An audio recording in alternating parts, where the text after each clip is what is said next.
బేతాళ కథ కనువిప్పు. పట్టువదలని విక్రమార్కుడు చెట్టు వద్దకు తిరిగి వెళ్లి చెట్టుపై నుంచి శవాన్ని దించి భుజాన వేసుకుని ఎప్పటిలాగే మౌనంగా శ్మశానం కేసి నడవసాగాడు. అప్పుడు శవంలోని బేతాళుడు, రాజా, నువ్వు ఎవరి కోసం అలా శ్రమపడుతున్నావో తెలియదు. పరీక్షకు నిలబెట్టితే ఎవరికోసమూ ఎవరు ఎలాంటి త్యాగమూ చెయ్యరు. ఇందుకు తార్కాణంగా నీకు శ్రీపుర రాజకుమారుడు కామపాలుడి వృత్తాంతం చెబుతాను, శ్రమ తెలియకుండా విను అంటూ ఇలా చెప్పసాగాడు. శ్రీపురం రాజు గుణవర్ధనుడు. అతని కొడుకు కామపాలుడి జబ్బుపడి మంచం పట్టాడు. రాజవైద్యులు ఎంతో శ్రద్ధగా ఎక్కడ లేని మందులు తయారు చేసి అతనికి చికిత్స చేశారు. మంత్రవైద్యులు మంత్రాలు వేశారు, తాంత్రికులు తంత్రాలు చేశారు. కాని రాజకుమారుడు నానాటికి క్షీణించసాగాడు. ఆ సమయంలో ఒక బౌద్ధ భిక్షువు ఎవరో పంపినట్టుగా రాజభవనం ప్రవేశించాడు. రాజు అతన్ని సాదరంగా ఆహ్వానించి, మహాత్మా, సాక్షాత్తు బుద్ధ భగవానుడిలాగా సమయానికి వచ్చారు. నా కొడుకును మృత్యుముఖం నుంచి కాపాడండి అని వేడుకున్నాడు. రాజా, నీ కుమారుడు మరణశయ్య మీద ఉన్నాడని, ఆ విచారం మూలంగా దివాణంలో అందరూ తమ పనులు ఉపేక్షించి దేశంలో పరిపాలన స్తంభించిపోయేటట్టు చేశారని తెలిసింది. నీ కుమారుడు బతకాలని ఎవరు కోరినా బతుకుతాడు, అందుకు సందేహం లేదు అన్నాడు బౌద్ధ సన్యాసి.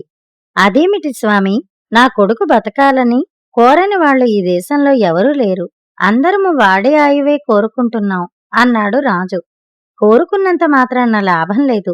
రాజకుమారుడు బతకాలని కోరుకునే వాళ్ళు తమ ఆయువు అతనికి ధారపోసి అతనికి బదులుగా తాము చావటానికి సిద్ధపడాలి అన్నాడు బౌద్ధ సన్యాసి. సన్యాసి ఇలా అనగానే అందరి మీద నిశ్శబ్దం ఆవరించింది. కాని అందరి మనసులు అతి వేగంగా ఆలోచిస్తున్నాయి. రాజు ఇలా అనుకున్నాడు, ఒకరి ఆయువు ఇంకొకరికి ధారపోయటం అన్నది సాధ్యమా? ఇది నమ్మదగినదేనా? ఇది నిజమే అయ్యి మాట వరసకు నా ఆయువు నా కొడుక్కు ధారపోసి నేను కన్ను మూస్తే ఈ పసివాడు ఎప్పటికి పెరిగి పెద్దవాడై రాజ్యభారం వహించాలి?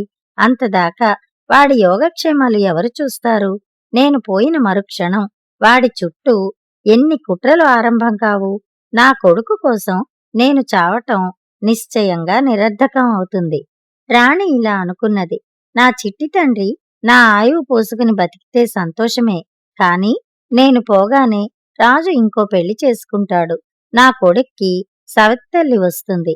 రాజు కొత్త భార్యకు దాసుడై నా కొడుకు సంగతి పట్టించుకోడు. వాడికి తమ్ముళ్ళు పుట్టుకొస్తారు.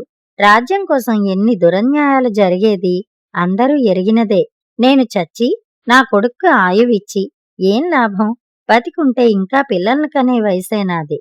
మంత్రి ఇలా అనుకున్నాడు, ఈ రాజును రాజ్యాన్ని నేను 1000 కళ్లతో కనిపెట్టుతూ ఉండబట్టే సరిపోయింది. కాని రాజకుమారుడి కోసం నేను నా జీవితం బలిపెట్టితే మరుక్షణం రాజ్యం తల్లకిందులవుతుంది. ఈ దేశాన్ని క్షణంలో శత్రువులు అపహరిస్తారు. చుట్టుపక్కల దేశాలలో చెప్పుకుంటున్నది నా సామర్థ్యం గురించి గాని రాజుగారి దక్షత గురించి కాదు. నా కీర్తి ఇంకా పెరుగుతుండగా నేను ఈ బొట్టికాయ కోసం ప్రాణాలు అర్పించటం అవివేకం. నాకున్న భవిష్యత్తు నికరమైనది. ఈ రాజు కొడుకు భవిష్యత్తు అనుమానాస్పదం. సేనాపతి ఇలా అనుకున్నాడు, నేను శ్రీపురం రాజు కోసం ఏ క్షణాన అయినా చావటానికి సిద్ధంగా ఉన్నవాణ్ణే. నేను కోరదగినది వీరమరణం, అంతేగాని ప్రాణదానం చెయ్యటం కాదు. రాజకుమారుడి సన్నిహితులందరూ మౌనంగా ఉండగా మధ్య నేను ఎందుకు కలగజేసుకోవాలి? దివాణంలో ఉన్న పెద్ద ఉద్యోగులు చాలా మందికి రాజకుమారుడు బతికినా బతక్కపోయినా ఒకటే. వారంతా మర్యాద కొరకు విచారం నటిస్తున్నవాళ్లే. బౌద్ధ సన్యాసి అందరికేసి చాలాసేపు చూసి, చూసావా రాజా, నువ్వు పొరపడ్డావు. నీ కొడుకు బతకాలని కోరుకుంటున్న వాళ్ళు మీలో ఒక్కరూ లేరు అంటూ గిరుక్కున తిరిగి వెళ్ళిపోయాడు.